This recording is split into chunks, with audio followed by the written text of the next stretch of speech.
Hello. So I'm going to be talking about really quickly in this live chat just something that has been on my mind. You guys know I talk about everything related to getting jobs and finding work and getting side hustles and growing income and all these things.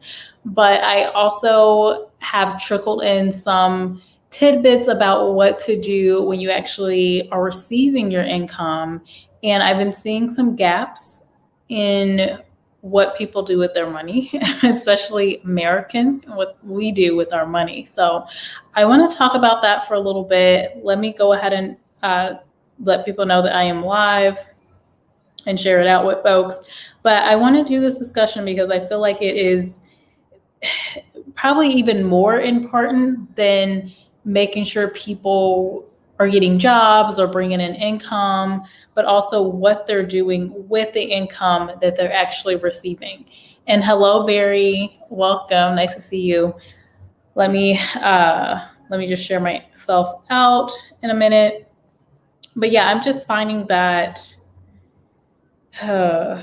we need more discussion around what people are doing. So, all right.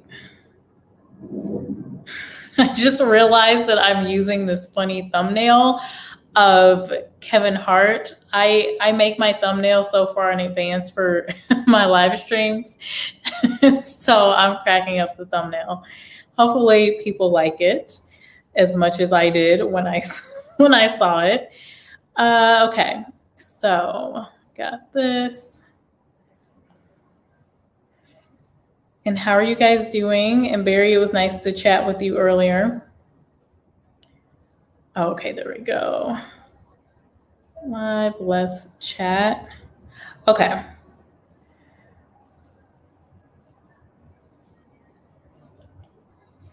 Okay, so I'm shared out. So, okay, there's a couple of things I want to highlight.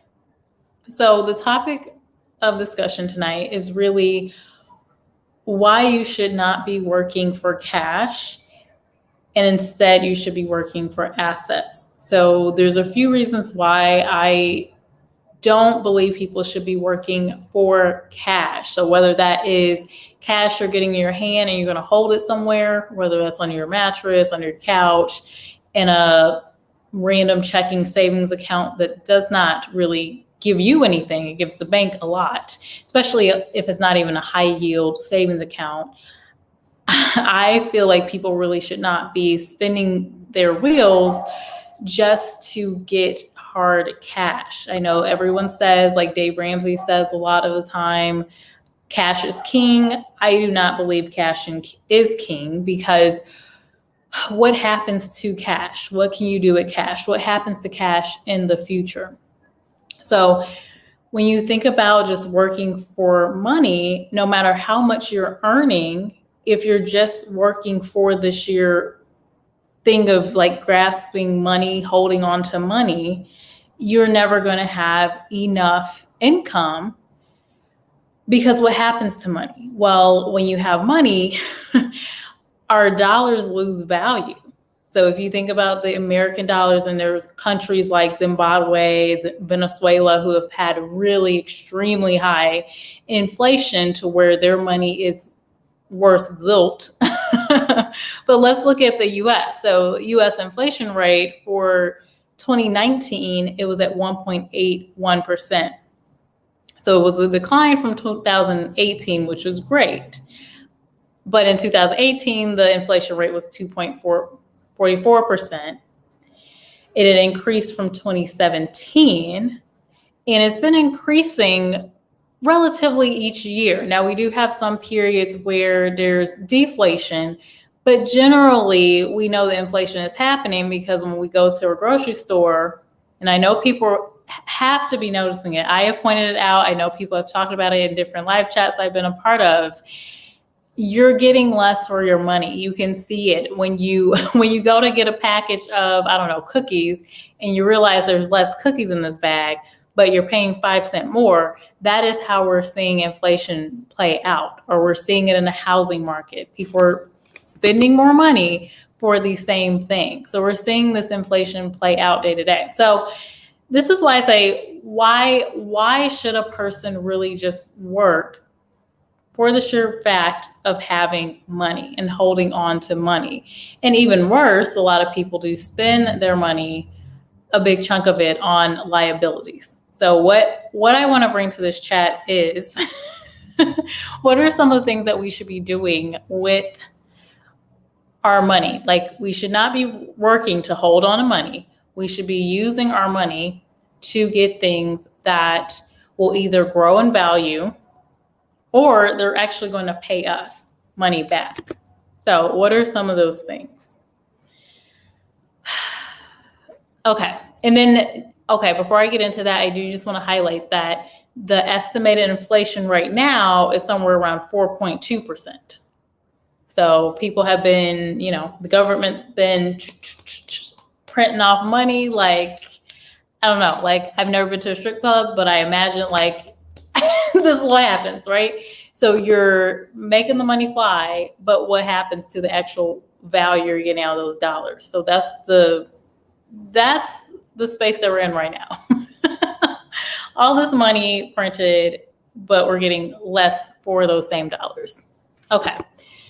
So Jessica, what do I do? What should I be working for? Like, if I shouldn't be working for money, what is it that I should be working for? So I'm going to pause. Hey, Leotis Brown, welcome. Nice to see you. And forgive the look. I'm trying to get back into a workout routine. So this is how it's going to be. Hello, Sharky. I'm at work. I'm very interested in this topic. Feel free to listen to the replay too, if you would like to. Okay, so what are some things that in my perspective, this is not financial advice.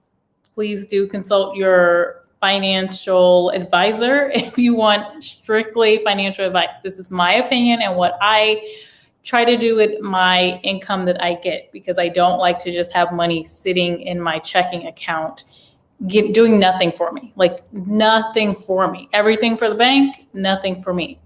Now, the first thing that I will say that I like to do with my money is I like to plan for what I'm going to do with my money before I even get my paycheck. So I have written out, I'm kind of old school, like I've used Excel to do it, and I've used written out. For some reason, just writing everything out works for me.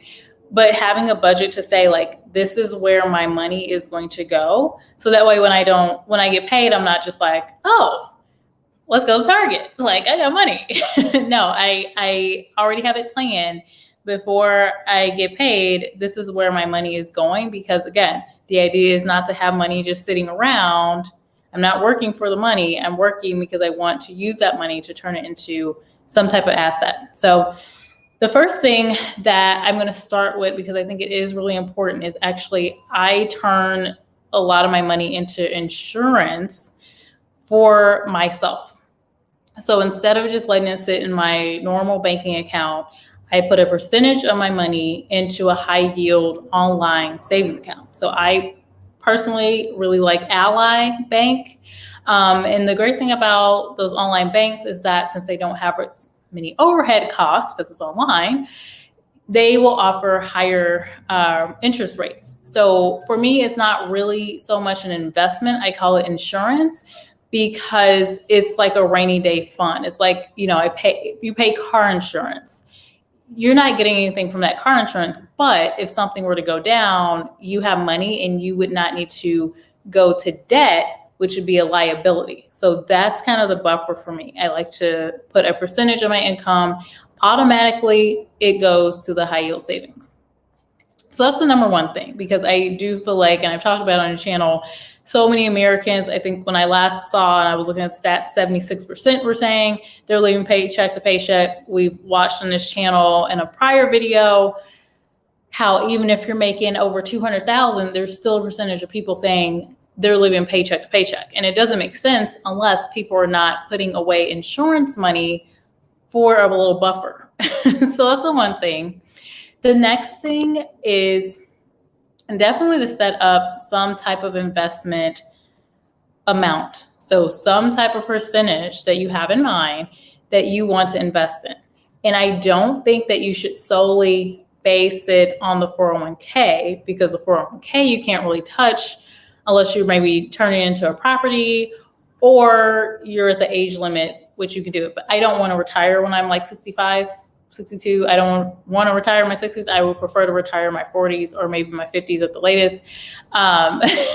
So I suggest, and what I do, I actually invest in a couple different ways. I put a percentage towards mutual funds. I put a percentage towards REITs, real estate investment trust, because they're required to pay you interest, or not interest, but dividends, which I like. I like the dividends. And then I also put a percentage into dividend stocks and growth stocks. And I'm going to talk a little bit more about why. I've been doing that for a while. The last thing that I do, that I've been doing since last year, has been putting some money into cryptocurrency, because I do see that as an asset, and an asset of the future. Okay.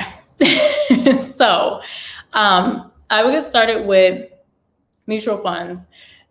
I just like mutual funds because it's kind of set it and forget it. You can see the S&P 400. You can see all these different funds. They grow. They follow the market. They follow the largest, cap companies like your Facebook, right? Your mainly tech, like the FANG stocks. You're going to get the growth of those stocks in those mutual funds, but then it's also diversified. So you have a nice mixture. So that's number one. REITs, I love, because instead of like investing in real estate properties, I think that's a great way to put your money too. If you understand real estate, if you understand the like building contracts and all these different things, that's not really something I want to do right now, but I think it's great. The alternative that I've chosen is to use REITs because of the dividends. So I get to invest into companies like a Kimco Realty, where they're buying the different, so if you see those storefronts where you see Walmart, there's a Target, there's Starbucks, and there's all these different stores where you see people constantly going to. People are still going to these stores. Well, those stores have to pay rent to someone. So it's going to be one of the different REITs. There's REITs in healthcare. There's, oh my gosh, there's like a REIT for every different industry that you can think of. But I've chosen to invest in a more real estate focus or retail focused ones, because I'm like, okay, people are constantly going to be going to Walmart, Target, Ulta Beauty, Sephora, all these different places. So I want to put my money there. So there's two different REITs that I invest in. And I've actually started investing when they were like $11 a share. I think they're up 22 or 23 a share now. But I didn't invest because of the growth. I just invested because I want the dividend payments. I want to continually put my money into this investment that's going to pay me dividends. And what I do is just roll those dividends right back into the REIT, because I know in the future it's just going to continue growing. The great thing too is that they typically do have the value increase as well. So you're going to get a little bit of growth, and then you're also going to get dividends. I also invest in some dividend companies like Facebook offers dividend, realty company. They offer a dividend as well. I have those in a different fund. And then I invest in AT&T. I've got like 100 shares in AT&T. And I want more. That's like one that I'm working on. And they pay me like $50 something each quarter. But I'm looking to grow those because I know the dividend payouts can be really nice. So that's my strategy, because I don't want to just have my money sitting somewhere with a regular like checking savings account where the bank is just rolling over that money. They're 10xing the money and I'm getting nothing. I'm getting pennies on the dollar of my money that I'm working hard for. So I want people to really think about, you're working hard. What are you actually working for? Are you literally working for $1? Wish I had $1 on me. Are you literally working for $1? I think I do. So just for visual effect. I hardly ever keep money on me. Oh, well, I have a 5. So are we working for this paper money that loses value every time we sneeze? It's losing value. Or do we want to put our money into assets that are going to either grow in value, or they're actually going to pay us back money just for holding our stash in there? So this thought about our money working for us. So we're working for the money, we're converting that money to something that actually is valuable. Oh, Barry, you used Ally as well. Yes, I love Ally. It's so easy. They even provide some between Ally and TD Ameritrade. They provide like educational information as well. I'm sold on them. Just keep in mind that from the Fed's perspective, commodity inflation, milk, food, gas isn't factored into their measure of inflation. CPI, Consumer Price Index. I feel you that it should be. And you know what? That's interesting because we keep hearing we keep hearing this rhetoric. No, it's not inflation. It's not like it's temporary. It's temporary. And I'm like, if it's temporary, well, can we temporarily get some increases in pay? Because that's the other thing. We see the increase in prices, right? But wages, and we've talked about this on the channel, the wages are not increasing at the same rate that everything is inflating. So I don't care if it's temporary, if it changes, like there can be periods of deflation, but like, let's just go back. I looked at something earlier and it was kind of breaking down how much our money has been devalued. Let me see. Was it this one? Okay, so this is pretty like dramatic, but so the value of a dollar from 1800 to 2021. The dollar today only buys 4.72% of what it could have bought back then. That's interesting. And this is from an inflation calculator, but it's just we're seeing the value drop before our eyes. Like if you're going to stores and you're getting less and less for the same dollar, something's not right. Like you're not getting the same value. But let's say inflation wasn't happening. Let's just say inflation was fine, it wasn't happening. What are we getting for holding our dollars? We're not getting anything for it. When you keep it in a bank, you're not getting anything for it. You're getting, let's say, I don't know, you have $500 in there. Maybe you get 5 pennies. What are you gonna do with 5 pennies? Whereas you can actually put your money into a mutual fund, a REIT, a dividend stock, a growth stock. I've had some nice wins with a few growth stocks, like Upwork has been one. And you put in a certain amount as they grow, and institutions and others begin seeing them as more valuable. If you're able to spot these companies that are undervalued, and you're like, you know, you look at the fundamentals, you like the leadership, you look at the technicals of the company, and you're like, yeah, this is sound to me. Maybe you use a company's products. Slack was one that actually got some gains on too, because I didn't personally use it, but everyone I talked to was talking about how great it was. I was just like, look, let me throw some money in here. And then Salesforce bought it, but I did get more. I got some of that growth. Okay, let me look at some other comments. Then we're going to talk about cryptocurrency as well. Hey, rice and beans. As Kiyosaki said, all money is debt. If you if you don't believe me, read that top of the $5. See what it says. Let's see. Federal Reserve note is what it says.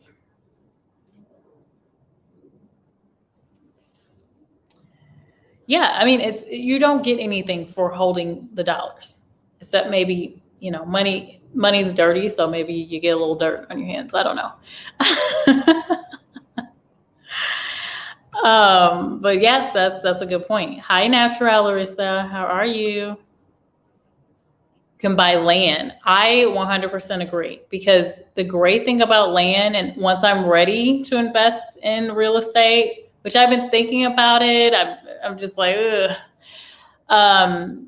I think it's a good investment, because for me, when I'm investing in something too, I think about what could be the value in the future. And we know that with real estate, well, there's not going to be more land produced, right? You can build out or you can build up.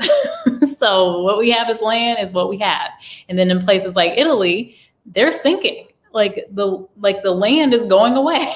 So if anything, we get less land, not more of it, unless there's some technology that I don't know about, or they can create islands or something. But yeah, so that's a great point, Leotis. I would definitely agree with real estate investments. As long as you're not just, like a lot of people are doing, either just holding their money in the checking account because they're afraid to do something with it. They're afraid to lose the money, or just spending it like there's no tomorrow. And my cousin actually told me this principle, actually, when I started getting into cryptocurrency. And so we'll shift to crypto. So what he told me is, think about investing in crypto this way. He said, you're going to buy, let's say you're going to buy food. You're going to get a nice steak dinner. You're going to maybe spend $100 on that steak dinner, right? Okay, so either way, you're going to eat that steak, you're going to pay your money, and it's gone. You're not getting anything back from that money. It's gone. The food's gone. You had an hour of chomping down on some food and you spent $100. It's not coming back. So keep that thinking in mind when you're investing. Yes, you can lose your money. However, if you buy something, especially when you're thinking about food and drinks, you're not getting anything back. Now, you could make the point of you're enjoying this experience, but at the basics, you're not getting that money back. So how I decided to move more into investing in cryptocurrency was this thinking of, okay, holding on to money is losing money. I can continue investing in, stock market, essentially. I don't want to invest in real estate. Why not diversify myself more with cryptocurrency? And I got in at a good time, 2020, and we've seen, even with the volatility with Bitcoin and Ethereum and all these different altcoins, we still see the growth. I still see companies hiring people that have knowledge in these different cryptocurrencies. I really do think it's here to stay. I don't think it's a fad. And so I had to really put into that thinking. I had to get into that mode of thinking, because cryptocurrency, especially last year, was pretty scary. People were saying like only criminals used it and your money's going to go away. And my brother, actually, I've been trying to talk him into it. He's just like, no. And so a lot of people are just like, nah, I don't want to touch it. But this is a good time to do it, because a lot of people are saying they don't want to touch it. But now we're seeing institutions come in and they're buying. So anyway, all that to say, you're going to lose your money anyway. Why not take a chance on something where you have a chance of it growing in value, so that in the future, your future self can actually benefit off of the work that you're doing today. So again, going back to the title of the video, we're not working for money. I don't want people to work for money. I want people to work to gain assets that will grow for them, like for their family. That's what I want people to look at, where their hard work is actually going. A Better Tomorrow says you can stake certain crypto coins and earn 10% interest. Yes, USD coin. You can stake. I have some USD coin, and it's staking and it's earning more as well.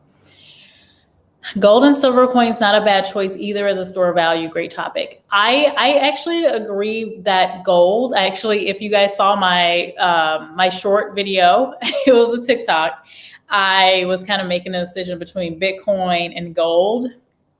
And, I think gold is a good investment. Gold has been here from the beginning as a store of value. I don't see that going away. The only reason why I look a bit more to Bitcoin versus gold is just the transportability. Like, you can take Bitcoin anywhere. It's just a digital store of value, and it's easier to use versus if you had, let's say I have like a store of gold in a bank somewhere. Well, it costs money to move the gold. Or you could buy coins, of course. You could actually follow the markets and invest that way. But I think when people think of, times of turmoil and, when gold prices actually go up, or times of uncertainty, people are getting scared, people are afraid for their lives. They're thinking about what can they actually use to buy something if the dollar is gone one day, right? So, but how do you hold the gold with you? But I do think it's a nice way to diversify your assets. And I also do agree as well as silver. And you can actually use silver for a lot more as well. And I feel like even jewelry, like I wear jewelry. Like, I actually noticed my emerald ring as I was like out and about, because he used to work in jewelry. And he was like, yeah, I can tell it's a real emerald because it's not glass. The fake ones are glass. You can see them like the imperfections and yada, yada, yada. But even for women that like jewelry, that can be an investment. If you're buying gold, if you're buying silver, you could even use that. You can actually resell it for value as well, and sometimes even more value. Everyone's saying hi. You're doing fine after all, Larisha. And you guys know I have the hardest time with names. I've talked to you and I still am struggling to get the name together. A note of finance means debt. Yes, that's why they call it a car note. I like land, but where's my cash flow? And you know what, rice and beans, that's my holdup with real estate, is because I don't know enough, I feel like, to jump in. And I don't think I know enough people in real estate yet. So once I have a better network, once I'm more knowledgeable, I feel like I would be ready to jump in, whether it's getting a condo, because I was looking at condos for a while and then I just kind of paused. I was like, I don't think it's the right timing. Or if it's the actual house, or, there's so many ways you can actually get invested with real estate.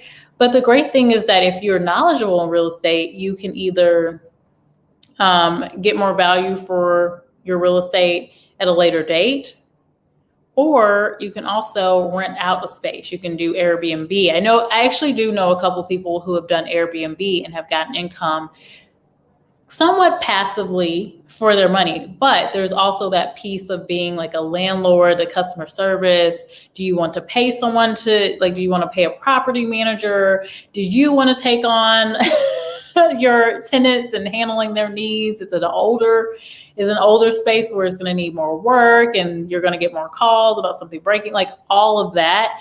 And two friends in St. Louis also, they have 2 properties and they've luckily not had too many issues with bad tenants, but you do run into that issue too. So I get where you're coming from, but I do think that's another place where you can, you can move and grow your assets. Now, I feel like when you're saving for that, a great way to save would be the insurance that I talked about. So saving in something like an ally.com to hold your money, but then also accrue some interest better than like your local bank, because they're not, they got to pay more people. They're not giving you a bunch of, not even a portion of what you could be getting.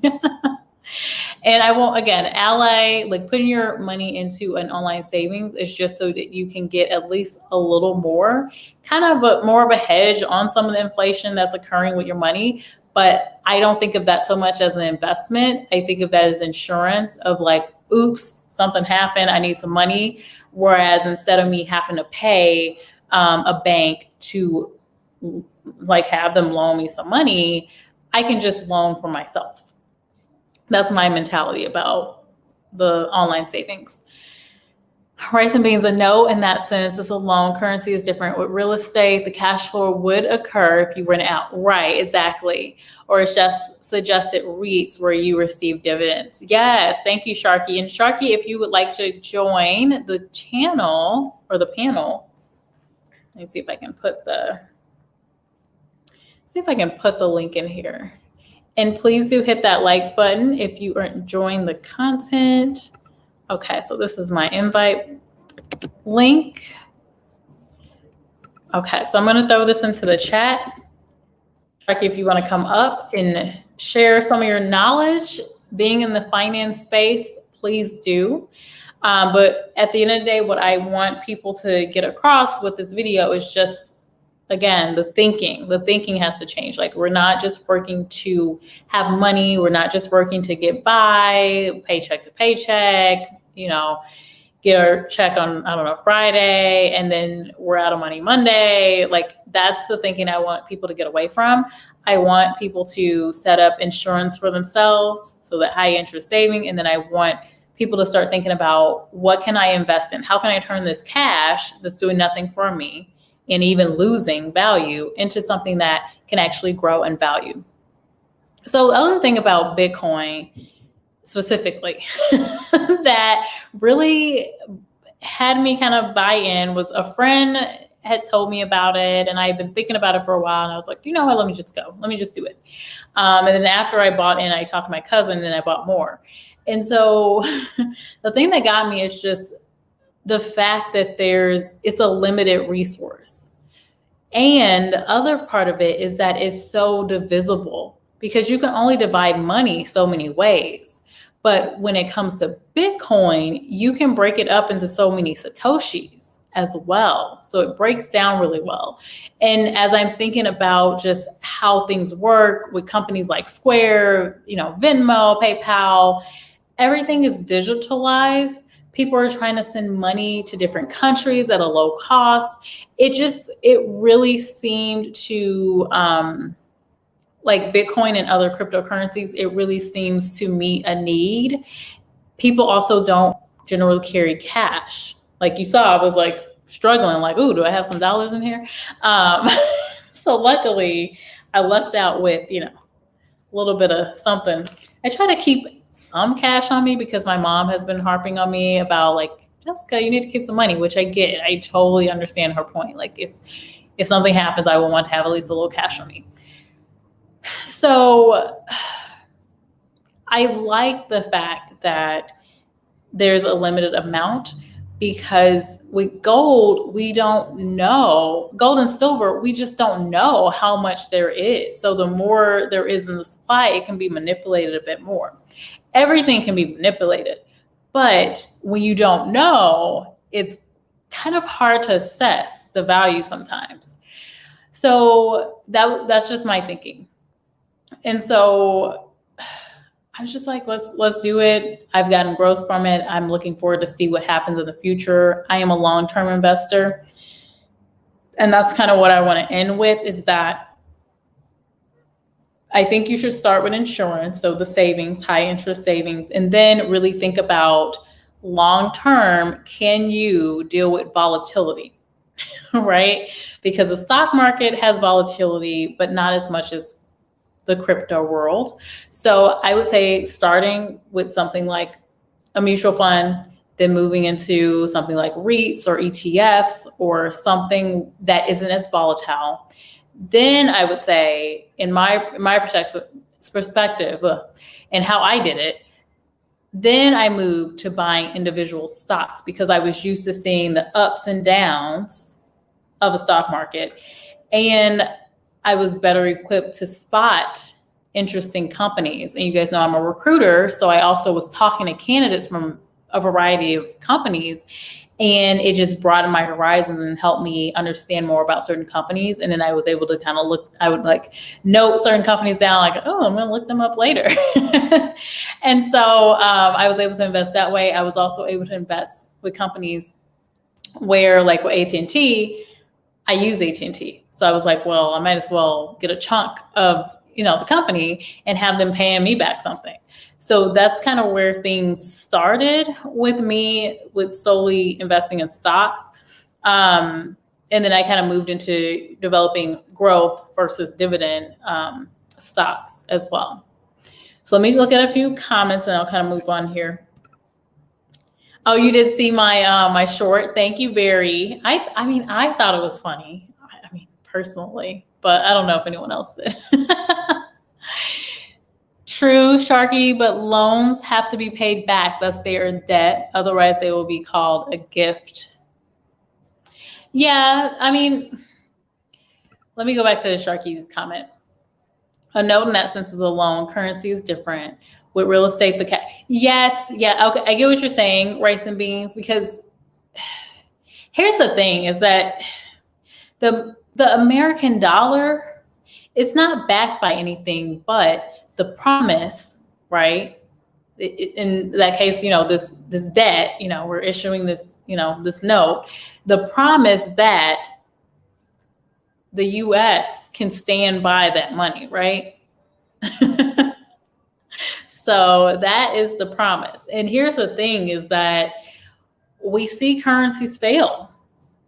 And again, that's why I'm hopeful about cryptocurrency. And either way, again, bringing it back to my cousin and his thinking, do I want to eat a steak dinner, eat that food and it's gone?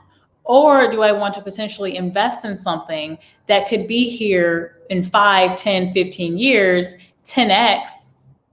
Or some people think it's going to be our currency. We don't really know what's going to happen.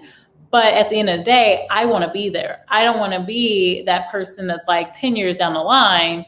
Oh, I wish I had have invested in that crypto. Oh, I wish I had just gotten one coin or just even like a percentage of, I don't want to be that person because we've seen many discussions where folks are like, oh, I knew about Berkshire Hathaway. Someone told me about it 15 years ago and I could have invested and now they're sorry.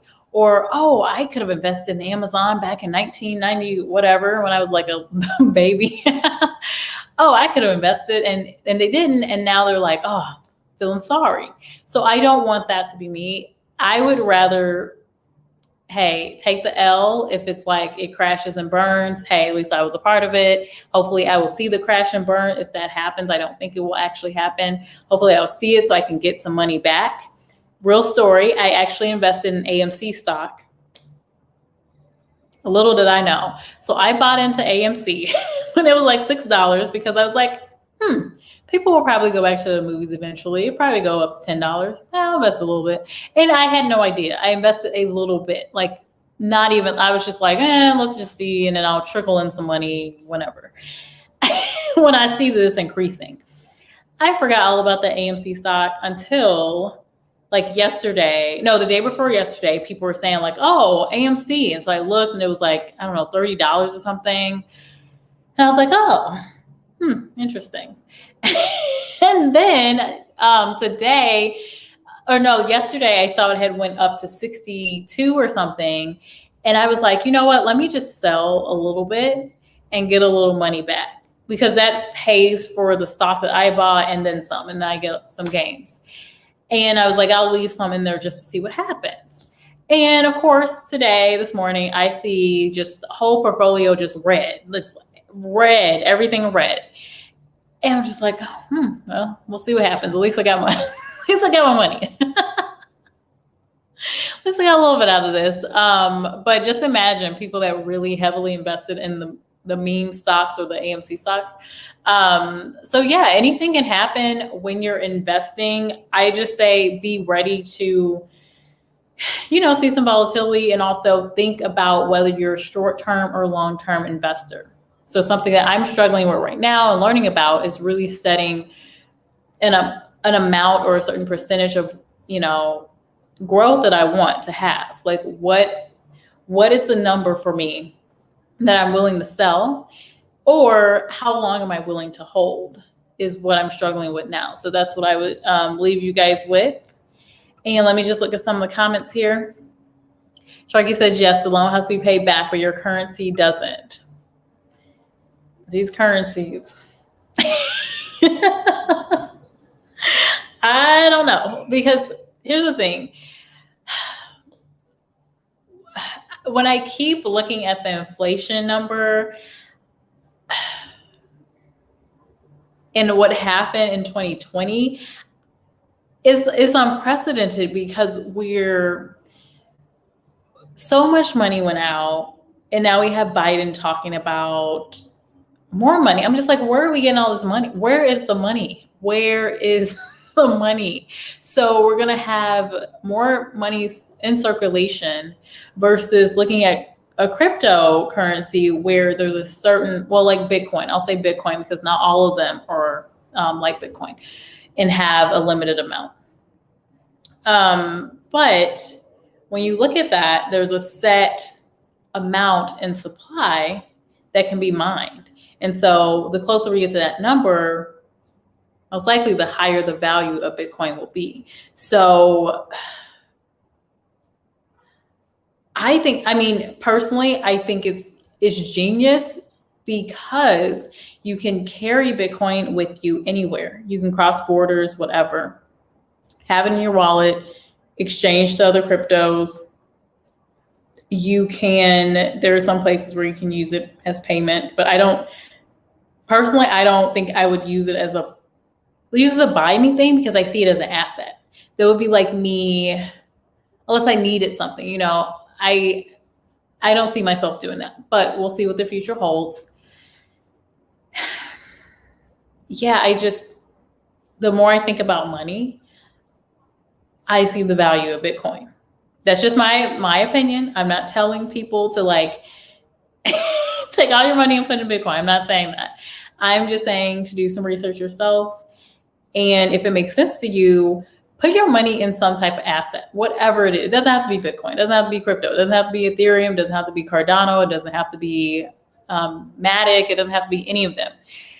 It could just be starting with insurance, putting your money in a high interest savings account online and starting there, and then beginning to learn about some different type of stock investments or real estate. Just explore and build a plan of what you want to do before you get your paycheck.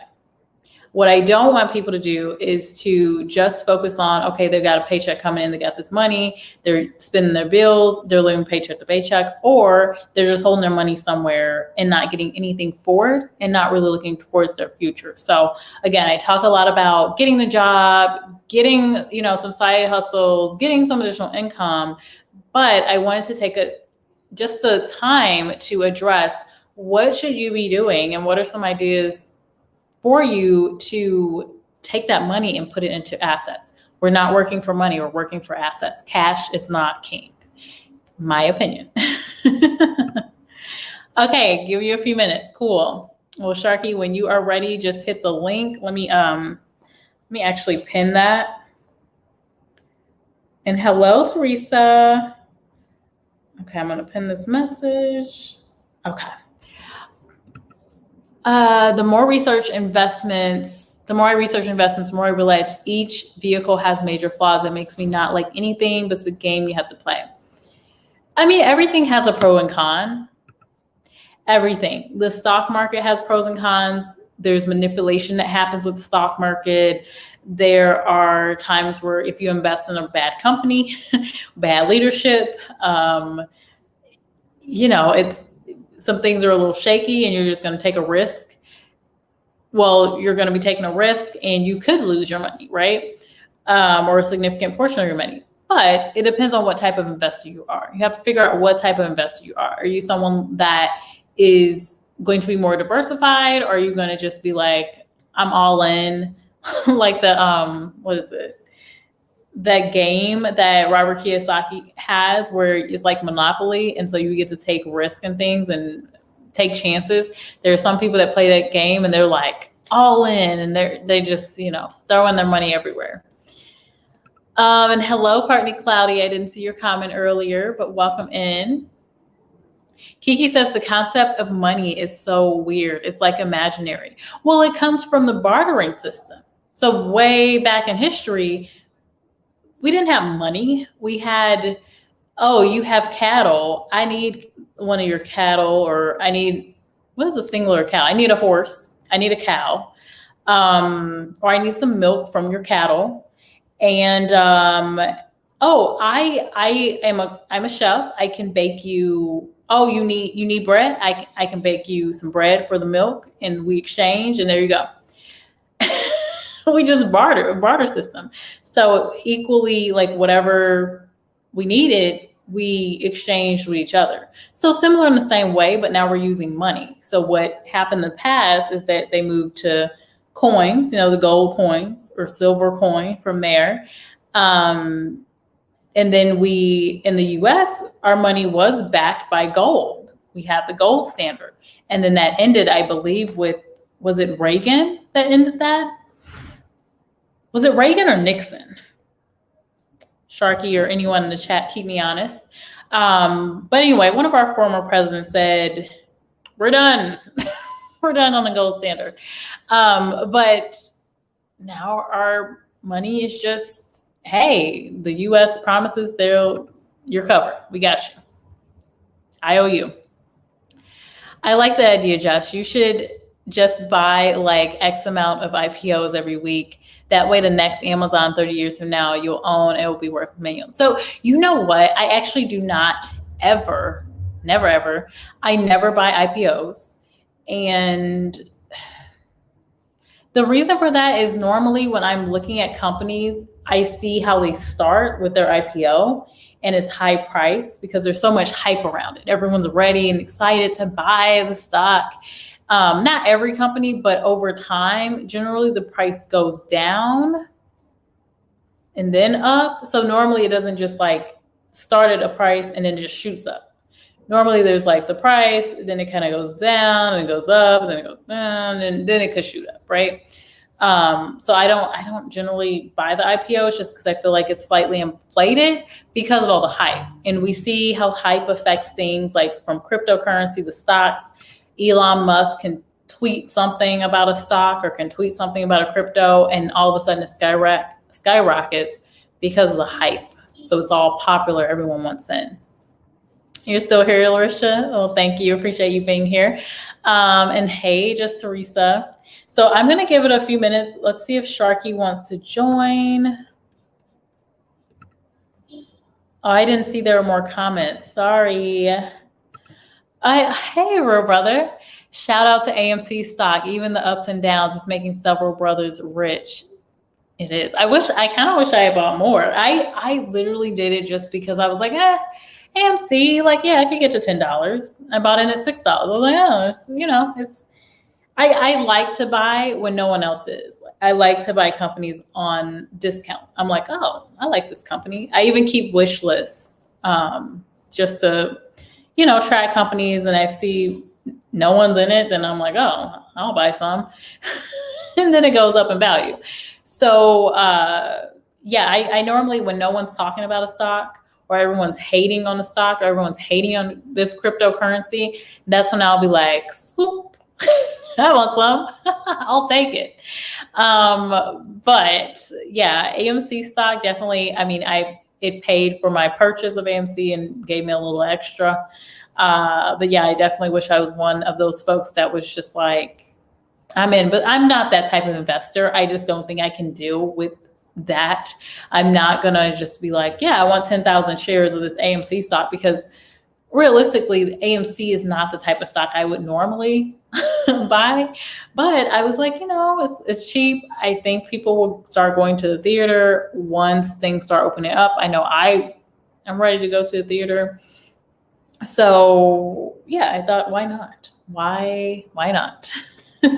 But it sounds like Real Brother may have got a little AMC stock, getting some money. Okay, let me just check something real quick. And I see you, Pow Pow. Welcome into the chat. How are you? How are you?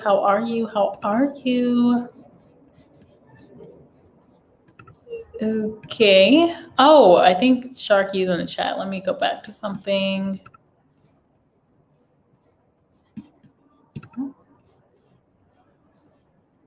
Okay. Sharky is up here. Okay, so I'm going to bring on Sharky. I'm going to read these last two comments, and then Sharky, I'm going to bring you on up. Hey, Paolindo. You like my pirate look? This is my I need to work out look. Okay, so even though Jess looking like a whole dream right now, thank you. I believe Monique would put on her auntie glasses and tap her on the shoulder. It doesn't matter. Hey, this is not a bonnet. She's not getting left. That's so funny. I have to watch the video from Monique, but I have heard. As for the gold standard, the country was in an unprecedented place. They were attempting to stifle the Depression and heading into the Second World War. Oh, wow. Ultimately, it didn't stop. Wow. Thank you for the background, real brother. I'm fine. Thank you, Jess. How about you? I'm doing well. Okay. Well, let's bring up Sharky. Sharky, are you there? Oh, it's a black screen. Let me try again. I don't know. Sharky, you're not there. Hello. Let me put something in the comments. Can you guys see Sharky, or is it just me? I see a black screen. Can you guys see Sharky?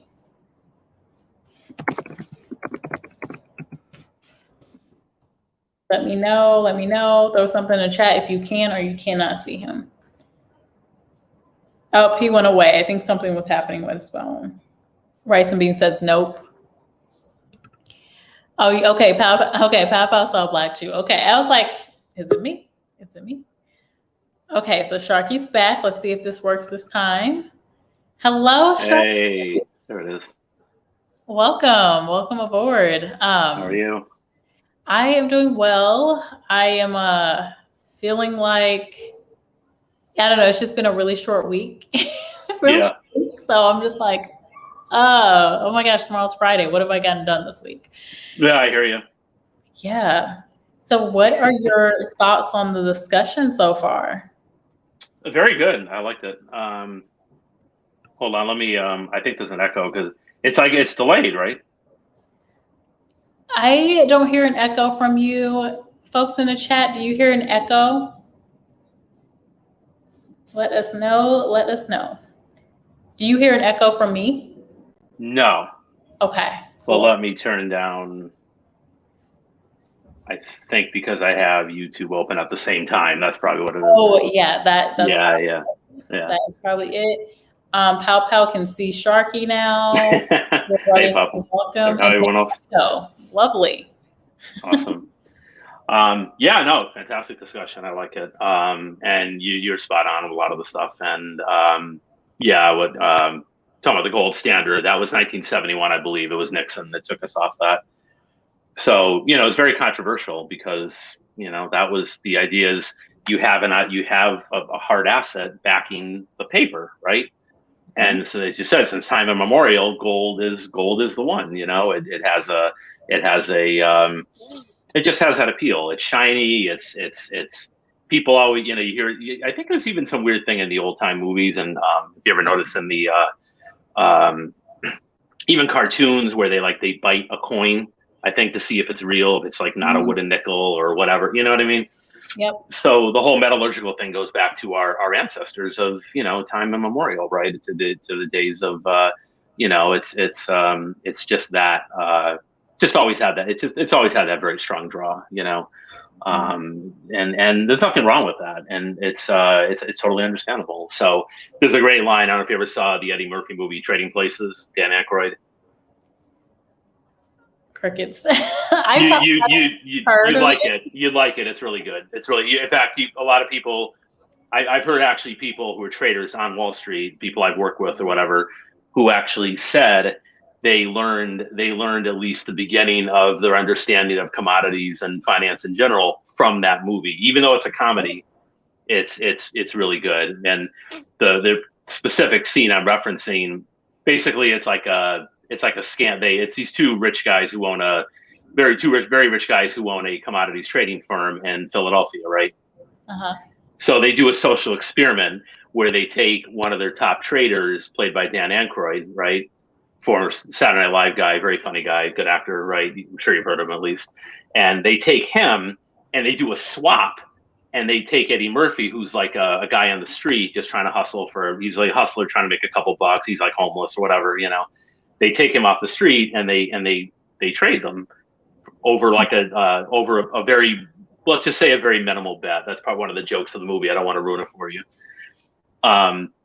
And they're ruining the trader, the preppy rich trader's life, essentially, right? And giving I think his name Eddie's name was Valentine in the film, and making Valentine trying to make him into a trader. And you just see how it goes between, you know. So it's really good. It's funny, but it's also some good messages there.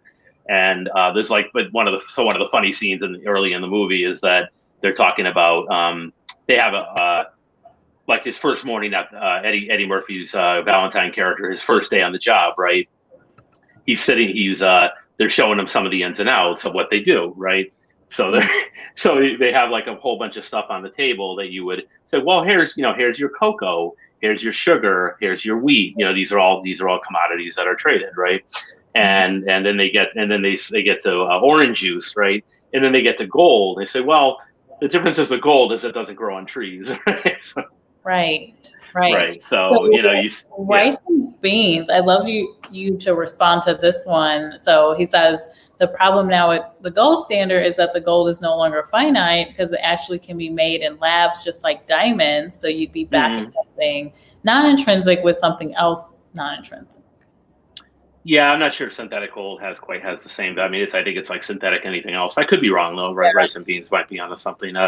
But yeah, pretty much gold is I think too. I suggested to you in one of the comments on one of your shorts was on the gold versus Bitcoin. Was you can, if people who don't want to actually own the bullion itself or go out and buy coins, or you could do GLD, which is basically an ETF that tracks the bullion, right? Okay. And I think it's like worth a certain percentage of what, if you have enough of shares of that, you have like the equivalent of a gold bar, basically. I don't remember what the exact ratio is. Right. There's okay. Yeah. And yeah, I could see that. I also do agree with you with rice and beans point. And real brother, I have seen Ghostbusters. So with the whole like synthetic or lab created, for me, if I'm buying jewelry, I will see the lab created. Like, for example, I actually need to call my jewelry lady because I'm looking at an emerald necklace. And so I literally, this was Sunday, I think, or Monday. Anyway, the first thing I asked her was, is this a real emerald, or is it lab created? Because I don't want the lab created one. I want the real one. It came from Earth because in my mind, one, it's more valuable. And I just like the idea of having something that actually, and you guys know I'm deep, so I'm deep on the channel, that has the natural properties from the Earth. And I want to bring that into my life. So I don't want something created from a lab. So I can see rice and beans point. And that's where Bitcoin would come in because it literally is finite. Like, you know how much is there. Maybe you could potentially mine more, but there's this limited supply versus the gold. If people are creating it now, you now have this group of people that don't care, like millennials. Millennials are the group that people say kill diamonds because we see the ethical part of it and we're like, well, we can just get fake diamonds, whatever. Wow. So you can see the trend of more people just saying, well, I can just get the synthetic one. So I get rice and beans point. And I think rice and beans, say in the comments, but I think you're a millennial too. So millennials are like, I'm untraditional millennial. I want the real thing. But I get the ethics behind just doing the lab created stuff because you don't have the issues that, like in Africa, like people just going in there ravishing all the goods, like the diamonds and like the emeralds and everything else. So we just get lab created and you squash the whole thing. I saw that movie Blood Diamond. It was I have to say, I knew a tiny bit about it, but it was good. It was an eye opener for me. I thought it was very good. And I think it's loosely based on a true story. Correct me if I'm wrong. Yeah. I mean, DiCaprio, the main guy, I can't remember his name, is a wonderful African actor, and some of the everyone was good in it. You know, Jennifer I always forget her name, Jennifer's the one who played DiCaprio's love interest, the photographer, but she's Jennifer Connelly. Yeah, she's very good.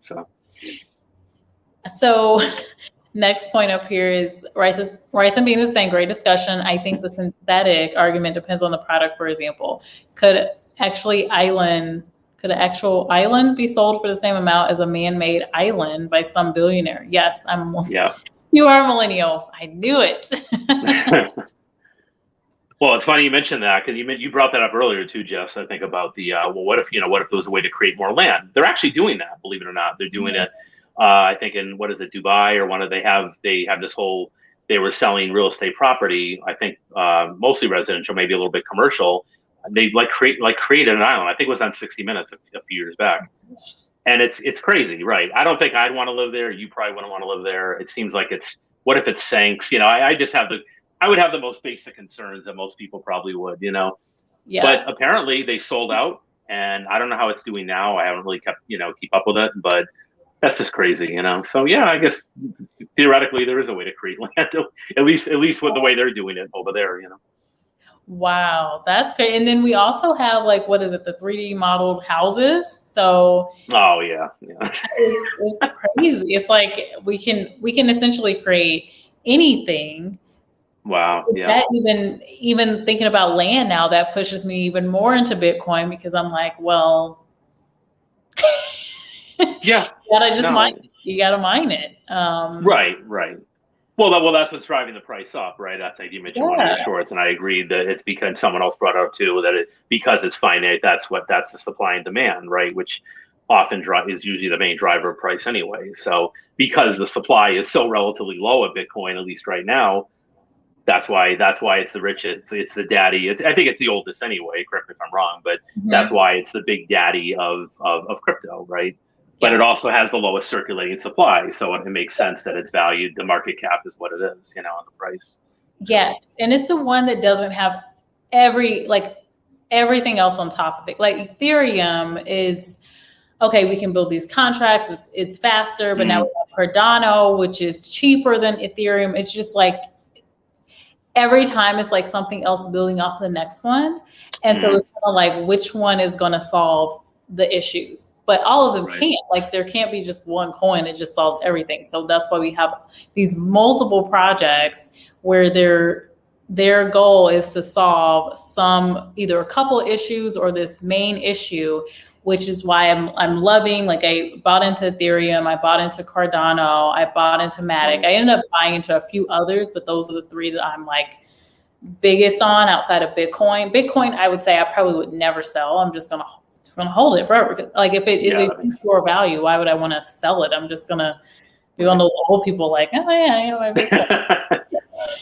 Well, you can say, 30 whatever years from now, you can say, I remember back when it was $30,000 a coin. Now it's like $500,000 or whatever, and you'll be like the Warren. You'll be like the equivalent of You'll be like the Warren Buffett equivalent of in Bitcoin or something. We'll see. I mean, the thing is, I don't know what will happen, so I always have to again remember what my cousin told me. Steak dinner, you're spending $100. Do you want to spend it on something you're going to eat and it's going to be poof gone? Or do you want to put it into something that can create value for your future? So even at one point I was writing sticky notes, invest in your future. Just do it. It's scary, but just do it. No, absolutely. And I see Cecil's in the chat, and I mentioned that on his channel, and I'm going to start doing live streams of my own. And that's exactly what I'd be preaching, Jessica, is that just start, don't just, but take precautions, do the research and know what you're doing and take precautions and risk management. I'm going to preach that till I'm blue in the face, So I did like what you said. One thing I've been, not only impressed with I think you're more up than me at this point on crypto. I'm getting there. I haven't even jumped in yet, but I'm getting there in the knowledge of it, and I'm trying to understand some of the technicals and stuff. But there aren't really any fundamentals, right? The fundamentals are just whatever. It's just except for the contract, understanding what it is. But there aren't, unlike with a stock or even commodity to some degree, there's no real fundamentals to it, right? So in a way, it's easier. So you're really looking at technicals and patterns and things like that, chart patterns and what have you. But but I like what you said about the problem is too many people just They just want to, they'll take like their stimulus money or whatever it is and just, oh, I'm just going to put everything in whatever, Dogecoin or Bitcoin and it's like, yeah, that's not a plan. That's not a diversified plan. And there's not, I don't think, and correct me if I'm wrong, I don't think there's tons of risk management you can do with crypto at this point, unless you're buying something like maybe, maybe you might be able to do stop losses or something, but it's not optionable. You can do stop losses depending on so what that's you're using. Yes, and there are plenty of people that trade their coins. Like Da Vinci 15 is one guy. He's just popular. He's the black guy. He's a little bigger. And his video has been going around because in 2011 he put out this video where he was just like, just buy $1 of Bitcoin. Just buy. Wow. So YouTube, as soon as Bitcoin blew up, has been pushing him, and so that's how I learned about him. I was like, oh, well, it would have been nice to know you earlier. So he goes into his platform and he'll trade with everyone, and I think he might use, because there's Binance, there's Gemini. And then there's Coinbase, which is the most popular one. Coinbase Pro, you can actually go in there and do the technical stuff. But yeah, you can actually definitely, put in stop losses and stuff. But I feel like too, you can also just diversify what you're doing. Like I would never tell someone, hey, just throw all your money in crypto. Right, exactly. That's what I'm getting at. So basically, I actually, I don't know if I told you this, but prior to working actually working in finance, I was a reporter of finance. I was a hedge fund. I worked for 2 years as a hedge fund journalist, basically. So one of the things they always preach with alternatives like hedge funds, and it would definitely apply to crypto, right, is don't commit more than 10% of your total liquid net worth to something like that, or your investable worth. Don't commit more than 10% to alternatives. Crypto is absolutely an alternative. So anyone putting massive amounts of money in it, that's too much. That's more than 10%. I think you're taking too much of a risk. Your approach is the right one, where you have the stocks, you have dividend paying stocks. You also preach dividends. That's one of my big mantras. And yeah, absolutely. And the mutual funds totally terrific. And REITs, I'll say something else about that in a second, but yeah, by having so the crypto to you is just, again, whatever it is, 5-10%. It's okay if it's a little more, 15 or 20, whatever, but as long as you know what you're doing, and maybe use the stop losses, have the risk management on there, right? But that's the idea. It's just it's one part of, maybe it's a relatively small part of everything else you're doing. So that's the smart way to do it. Don't just say, oh, I'm just going to take, 20 grand just to, have maybe, whatever percentage of your investable, cash or take your money and just say, put it all in, even to put it on more than one crypto, let alone just to put it on one crypto is insanity, and those kind of people set themselves up for failure, to lose, unfortunately. Not always, but you might luck out. Your timing might be perfect, but you're rolling the dice, right? So yeah, or if you're going to do something like that, because I worked with a girl. She actually lives in Texas.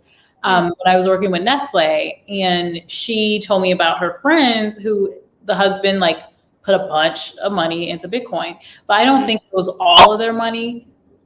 And I think too, if you're going to just say, hey, I just want to start with crypto and I just want to throw money in there, well, make sure you have some savings, so you're not one of these people that are like, oh my gosh, I just lost 70% of my portfolio in crypto, and now you're sitting out and you're selling because you're panicking now. Right. And now you're selling at a low, and then it shoots back up, and now you're taking your L. So that's a big one, for sure. You're right on the money. There's actually a term for that in commodity and other trading. I'm sure it applies to crypto, of course, too. It's called whipsawing. So people buy high, then they panic and sell low when it comes down, and then it's like, oh crap, now I've lost the money, and then they take what they have, and you can just keep going back and forth like that, and it's just not the right approach, Yeah, for sure. So Real Brother said Dubai is absolutely creating islands. Yeah, there you go. I imagine Dubai is just doing. I've never been to Dubai. I would love to go. I just feel like they're way ahead of us in multiple countries, probably Japan. we're printing all this money and we're doing all these things, but we can't even take care of our infrastructure. So I'm not even going to get started on that. I actually think we're the same age, just based off things you said in the past, but I never asked a lady her age. Well, on my birthday, Rice and Beans, if you're still in here, who was it? I think it was Zero, but someone was like, how old are you? And I don't care about all these customs. How old are you?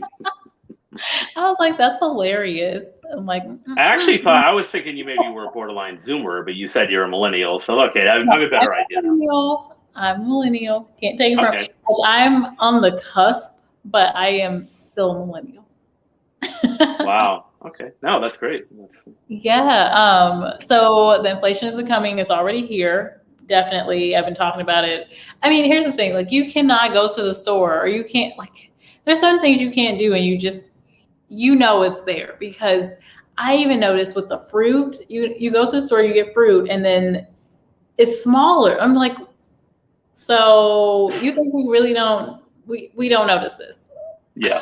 You think we're all crazy? That's kind of a whole separate mess. But that's like, I don't remember the late great. Again, I'm dating myself in this, but what the heck is his name? Some people in the chat might know. Andy Rooney. He was like this grouchy old curmudgeon on CBS's 60 Minutes.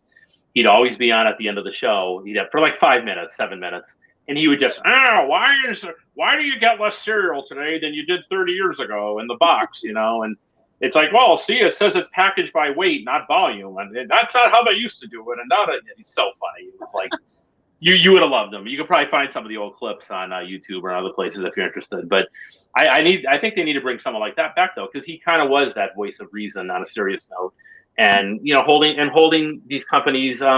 You might even say to a degree holding their feet to the fire, right? Like if someone doesn't talk about that kind of stuff, who will, right? True. So. Very true.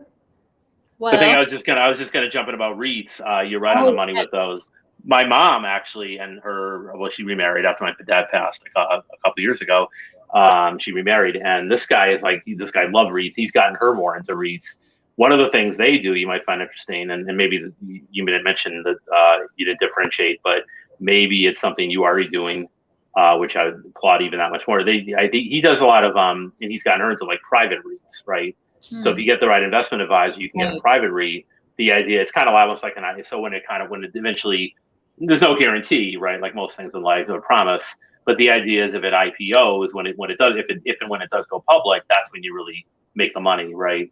Mm-hmm. So you say you get in at like 10, and then it IPOs at like 30 or 25, whatever. But it sounds like the ones you had, even if they're public REITs, already did very well, which is great because you don't as you say. I thought that was even more fantastic because you often don't see the growth with REITs the way you do, you don't like you said, people mainly buy them for dividend. They don't buy them for income. They don't buy them for growth. So if you had ones I had the HCN, the healthcare REIT. I think they renamed it the ticker something else a number of years ago. It did really well. After I bought it, I just lucked out with the timing. I had done the research, but I lucked out with the timing. And a bunch of hedge funds started buying it like a couple months later, and then it skyrocketed, like doubled or whatever, from like 30 to 60 or something, and then it went a lot higher. And I probably should have sold it there, but of course, like everyone else, like, well, I'm going to hang on for the dividend or whatever. And it came back down, but I still did. I don't have it anymore, but I did well on it, so it was fine. But yeah, they're just a really terrific. You don't have. I think your point is, and mine is, you don't have to be a retiree to consider REITs a part of your portfolio, to take a strong look at them. And as I think was Rice and Beans or someone had mentioned, as an alternative to owning physical real estate. I thought that was a great point you had also. Right. I think I love that you agree with those facts. I mean, for me, I don't have like a finance. That's why I'm like, this is not financial advice. But no, you're doing fantastic. Yeah. Well, I wanted to read up on it because I just don't agree with the whole idea of like, oh, you just wait till you're 65 and then you retire. Like, no, I want to be able to have more flexibility in my life once I hit 40. Like, that's the goal. Once I hit 40, whether I am just doing entrepreneurship or I'm just taking a step back, doing part-time work, whatever, I want to do more as far as traveling and just, doing more fun stuff in life. Because I feel like right at that age, between 40 and 50, your body starts to slow down, all that. So I'm like, I'm not trying to be hustling and bustling at like 40, 45 if I don't want to. If I still want to, great. But if I'm like, so I'm just trying to like prepare.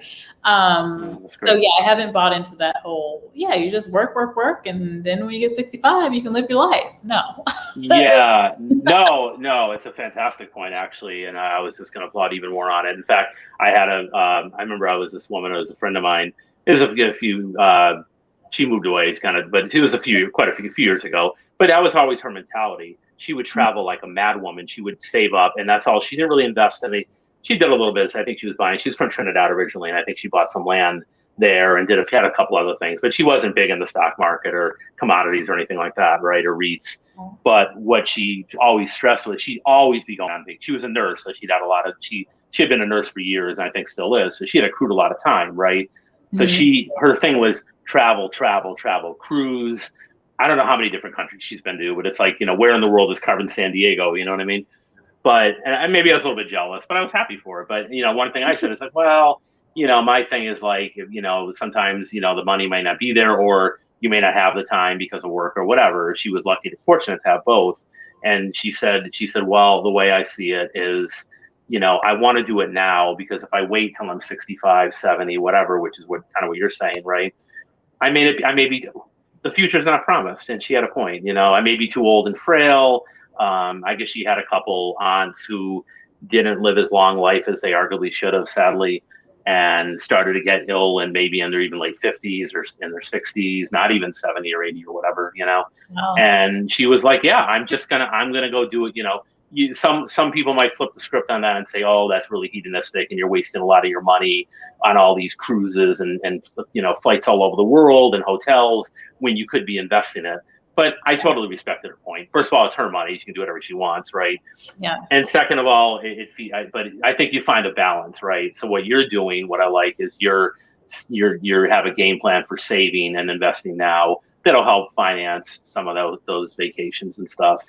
Yeah. And I still go, I was just on vacation and like at a nice resort and everything. And for me, it's just about planning. Like I had already, and what I like about Ally, I know Barry said he likes Ally, uses Ally too. You can make buckets of things that you want to save for. So I just save like, hey, my B-Day vacation ahead of time. So that's really the thinking I want people to get away from, just getting, it's Friday, smack in the face, I got money all of a sudden, what do I do with it? Yeah. I want people to start planning what they're going to do with their money before they even get it, and actually put some thinking into, okay, what am I going to do with this money that I'm receiving? Am I going to just hold on to it and spend it and do things that are not going to do anything for my future self? Or am I going to actually put a plan together, at minimum, put some insurance together, save the money, not even all the money. You can have fun with some money, but save the money. Don't just have it flying, because 76% of people paycheck to paycheck is not okay at varying income levels. So that just tells you that people are just get the paycheck, spend it all, get the paycheck, spend it all. And it's like, no, we got to reel it in and make some plans for our money and really think about what we're going to do, and do it now. Like, do not wait and think that you're going to, in 5 years, I'll be more responsible. Well, you don't know what's going to happen. Yeah, no, that's a bad. The pandemic was going to happen in 2020. Plenty of people are probably like, yeah, I'm going to start investing in 2020. And then look what happened. Right. So much for that, right? No, but those are great points. I know, Cecil talked about that in his budget channel, the Cast Me Out Budgets, is about budgeting, and how, what's that statistic they say that 2/3 of Americans don't have $500 cash or something like that? Is that accurate? Something around the line? I've heard that's insane. That's insane to me. I mean, that's just not that I'm super rich by any stretch of the imagination, but that's I can't imagine being that, living that close to the bone, especially if you have kids. But even if you're single, or just just you and your wife or husband, that's really cutting it, So. And it's like America is supposed to be one of the richest countries. Right. And people don't have $500.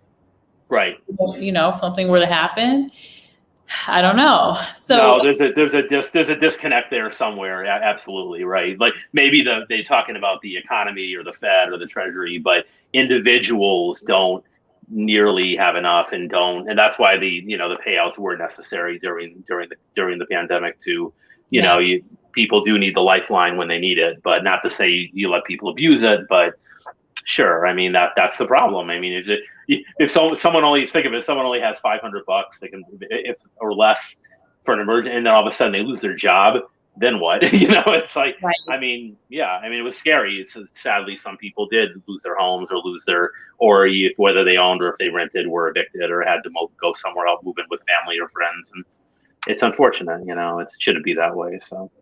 Exactly. So Rice and Beans says if you buy at the IPO, you'll get all the dividends and splits whenever they begin. I don't know if your mindset is to never sell or live off the interest. I say go for it. Also, I'm going to guess Jess is 30. Nope, but you're close. Well, there you go. So I have a balance. So with certain stocks, I literally just want to hold on to them because they're not really going to grow. Like AT&T, I don't see AT&T growing. I just see AT&T being like this giant company, acquiring other companies, and just probably being here forever unless something drastic were to happen.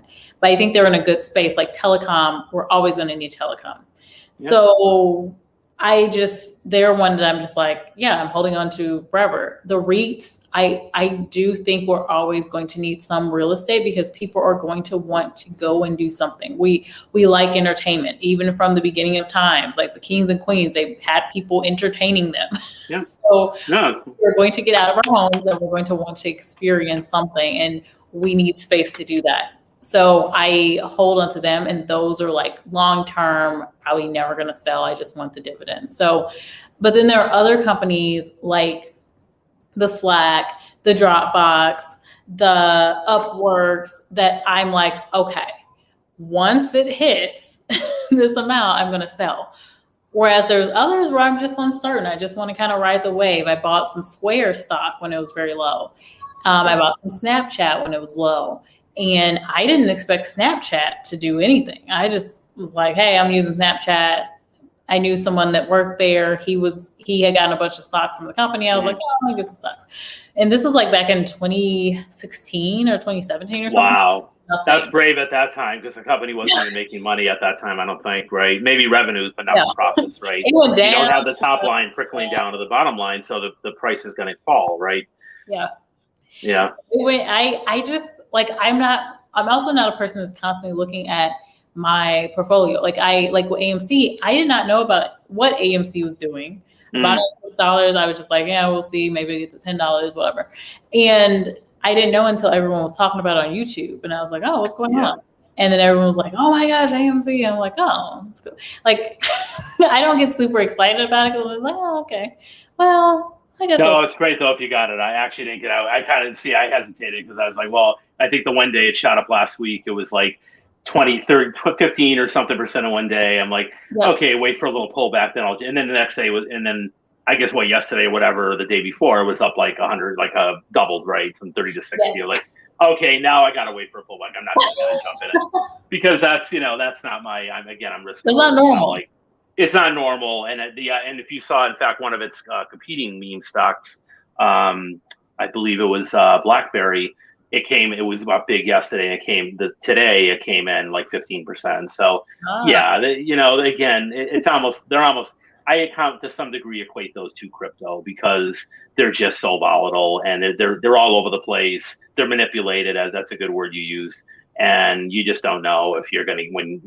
You could still try with some risk management, but you still could get burned. So at least a little, right? So but AT&T is fantastic. The dividend, if you reinvest the dividends, I had it for years. I did that exactly,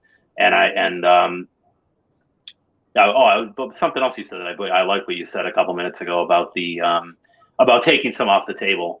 There's nothing. That's always a good thing.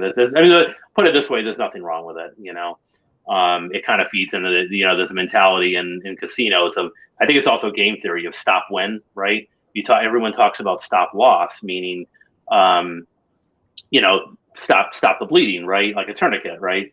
But there's also a concept of, and Jim Cramer even talks about this sometimes, is, there's nothing wrong with taking some off the table. Like, say you get something and it, like what AMC or anything else, and it doubles, right? Sell half of it. And then you're playing with the house's money to, again, not to equate investing or trading with gambling, but that's the analogy, right? That you're playing with the house's money, meaning you've already made your money back that you would put in, and now you just let the rest go, and you could still employ stop losses or options as risk management. But why not at that point, right? You've already made a nice profit, so there's nothing wrong with taking some off the table. A lot of people don't do that, and then we have a crash, and they don't have risk management, and they lose too much of it. So. Yeah, that's crazy. So Rice Bean says, I feel like crypto will end once government's regulated. So here's the thing I will just focus on Bitcoin. Like, you can put the coins in a wallet and then you just transfer to whatever else. So like, it's kind of like dark web. How is the government regulating it? I don't see the government fully regulating crypto. And I feel like that is the pure reason why governments don't like crypto. They're so against it because governments want to control the people. Governments want to control the finances. They don't want the little guy. Like, let's be honest. They don't want the little guys getting rich. Like, there's this whole system that is dependent on classes. Like, there has to be people working for the rich people. How are the rich people going to get water and food and this and that if the worker bees are not working? Kind of like thinking about the beehive. So the worker bee working for the queen bee. There's some truth to that. Yeah. So, like, okay, bringing it back. The government is really anti, in my view, crypto because of the fact that it's just running on the internet. You can get a wallet. You don't have to keep your Bitcoin in an exchange. Put it in a wallet. Put it in your hard drive. Now you can go to Dubai. How's the American government know what you're doing? Right. You're gone. The crypto's gone. And they can't track it. So that's, but that's the downside, is the criminal element to it. Maybe they can track you. I don't know. But that's one of the issues, right? Is that the criminal element, like you say, the dark web, and then I think the other main issue I have, I think I mentioned the comment on your short, was that is the environmental impact, which is really bad. Now I've heard they're working on a green alternative or something like that for mining. I guess. Well, and here's the thing, though. There's so much money being invested right now into like solar energy, there's a lot of money funneling into that. So I do feel like crypto would be a big pusher for even more of this investment into alternative electricity. Like, I feel like we're going to get there eventually. We've been working towards this for a long time. And obviously there's industries that don't want that, of course. Well, that's right. It's going to happen. Like, it's like you can see the shift happen. Just like so when the computers came about, cell phones, we can see the shift happening. We may not want to see it. Just like when I talk about AI, when I'm like, hey, you think you're going to have all these trucker jobs, but look, this company they just need one of you, and they have a whole fleet. That's right. Yeah. Of AI, so we don't want to see it. We don't want to believe it. We don't want to change. We don't want to see the change happening. But when we look at what people want, that tells a lot of what's going to occur. People want to have cheaper means and more efficient means of power. People want to be able to transfer money more easily. People don't want cash. People don't. We just want things easy for us. And what's easier than digital money? Right. I'm dating myself, but I think it was over 30 years ago. I was in college or whatever. I actually got my first ATM card, and it was so, I thought it was the coolest thing in the world, because credit cards, they existed at the time, right? Yeah. But the idea, oh wow, I could actually use this thing to to, I don't have to constantly go to the bank and get cash. I could actually, and I think at that time payments that way were more rare because I don't know, I don't recall exactly, but I'm not sure you could use them exactly the same way you can today as a substitute for a credit card or whatever, right? Or now you have NFC, electronic payments, right?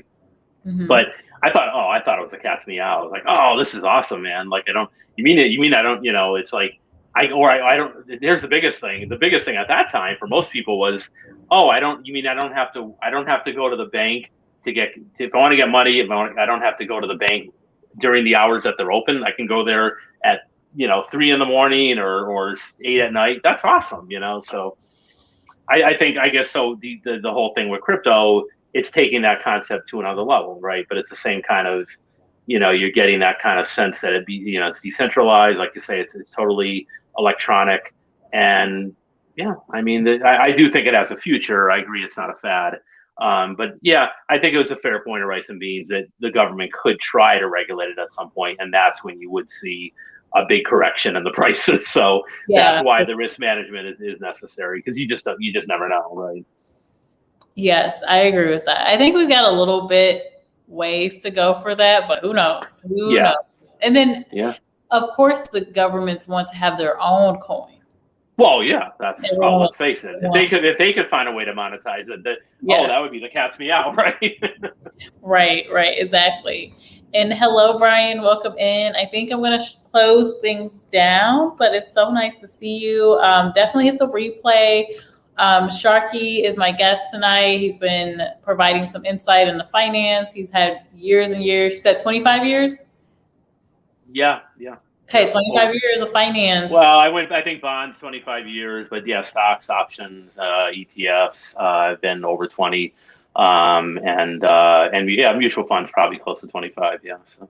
Nice. So he's been sharing knowledge. I've been sharing what I do when it comes to my own finances. And to close things out, I want people watching this to really start thinking about their income, whether that's getting a paycheck, whether you're an entrepreneur and you're getting an income with that, you're getting side hustles, all this money you're bringing in, make sure that you have a plan for it. So that means getting a budget and actually designating your insurance. We want to cover ourselves for a rainy day, so we're not going into liabilities, right? Taking on more debt.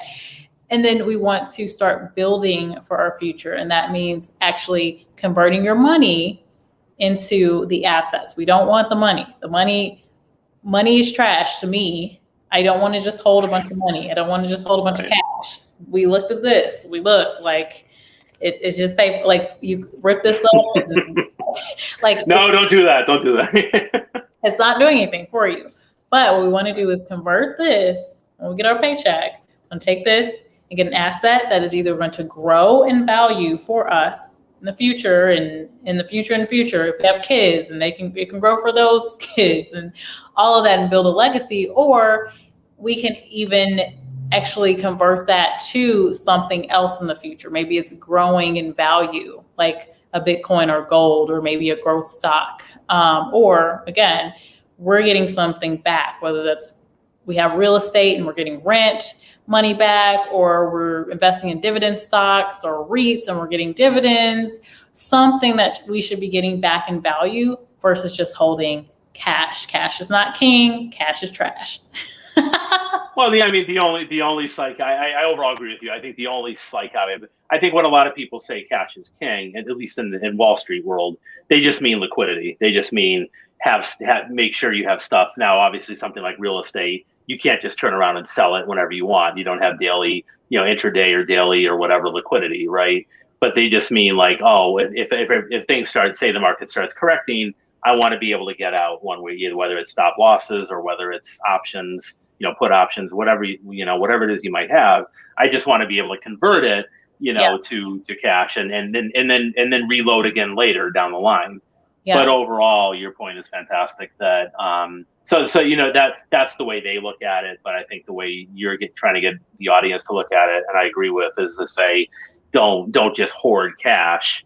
You should be putting it in all the things you mentioned. That Yes. And yeah, even crypto, as long as do the research, risk management, and yeah, don't overcommit to it at this point. Yes, and at a minimum, have your money in a high yield savings account, not just your hometown bank that's giving you 0.01% interest. Right. You should be getting something, and even then, it's not really an investment, but it is something. To your point, Sharky, you could use that money for the future. If you see an investment, you can use that money. Again, it's your insurance. It's kind of like when you have insurance for your house or your car. You're not paying that to get an investment back. You're paying that as a protection for your future. You want, if something, right. Oops, you want to have some money. Yeah, well, even bonds or bond funds. I mean, if you look, if they're paying 3 or 4% or 5%, you're still that's so much further ahead than you would be in CDs or money market or a checking account or whatever, right? So I may have to bring you back on, like Planet, because I really don't invest in bonds outside of what's invested through my mutual fund or 401k. I haven't seen the value of bonds, so we're gonna have to have a discussion on that. No, they're good. I mean, I mean, there again, like you mentioned with the REITs, I mean, you could say there are a lot of people say, oh, why would you buy bonds unless you're like 60, 70, whatever. And it's like that's not necessarily true. They could be a part of your portfolio. They shouldn't be a big part if you're under the age of say 60 or whatever, right? But they do have and especially during when you have a deflationary times, like we're just coming out of, right? And they are paying if they're doing better than the stock market and other things, other investments are, then yeah. And again, they're almost always going to be better than money markets and CDs and cash equivalents. So I'd be happy if you have a bond discussion. I'd be thrilled to join. Sure. Okay, cool. And Real Brother, to close us out, says multiple streams in, multiple streams out. And back PRI says Tumsack. Okay. Thanks for joining. I am closing things out. We have Sharky on the channel. He will be hopefully creating his channel and content soon. So keep an eye out for him. And I will see you all in a next video. Probably we'll have some live discussions next week. And then of course, I've been posting job seeker tips all week, and I will also be posting next week. With that, lovely people, have a great evening. Bye. Thanks again.